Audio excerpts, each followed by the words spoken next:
গুৱাহাটী IITৰ বিশেষজ্ঞই সমাধান কৰিব ডিব্ৰুগড় চহৰৰ বান সমস্যা।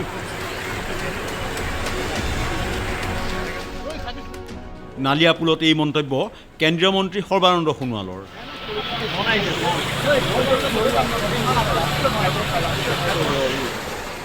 ডিব্ৰুগড় চহৰৰ বান পৰিস্থিতি বুজ ল'লে কেন্দ্ৰীয় মন্ত্ৰীজনে।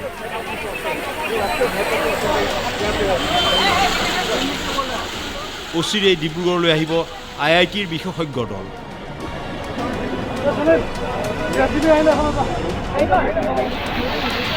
বিশেষজ্ঞৰ প্ৰতিবেদন অনুসৰি কাম কৰিব চৰকাৰে, মন্তব্য সোণোৱালৰ।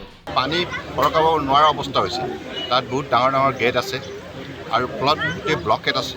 গতিকে এইটো এটা অত্যন্ত আধুনিক ধ্যান ধাৰণাৰে ডিব্ৰুগড় চহৰখন কৃত্ৰিম বানৰ পৰা ৰক্ষা কৰিব লগা হ'লে আমি ইয়াৰ এটা নতুন ব্যৱস্থা কৰিবই লাগিব আৰু সেইকাৰণে ড্ৰেইনেজটো নতুনকৈ এটা শক্তিশালী ড্ৰেইনেজ ব্যৱস্থা কৰিবৰ বাবে পূৰ্বতেও মই কৈছিলোঁ, আজি পুৱাৰ ভাগতো মই মাননীয় মুখ্যমন্ত্ৰী ডক্টৰ হিমন্ত বিশ্ব শৰ্মা ডাঙৰীয়াৰ লগত কথা পাতিছোঁ আৰু পূৰ্বতে আমি কৈছিলোঁ যে IIT গুৱাহাটীক এই বানপানী শুকোৱাৰ লগে লগে দায়িত্ব দিয়া হ'ব।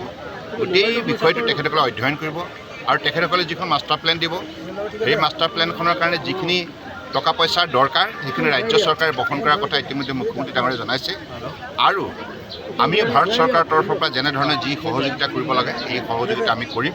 মুঠৰ ওপৰত ডিব্ৰুগড় চহৰখনৰ ৰাইজে যাতে ভৱিষ্যতে এনেধৰণে জীয়াতু ভুগিব নালাগে তাৰ ব্যৱস্থা কৰিবই লাগিব, ইয়াৰ কোনো বিকল্প নাই।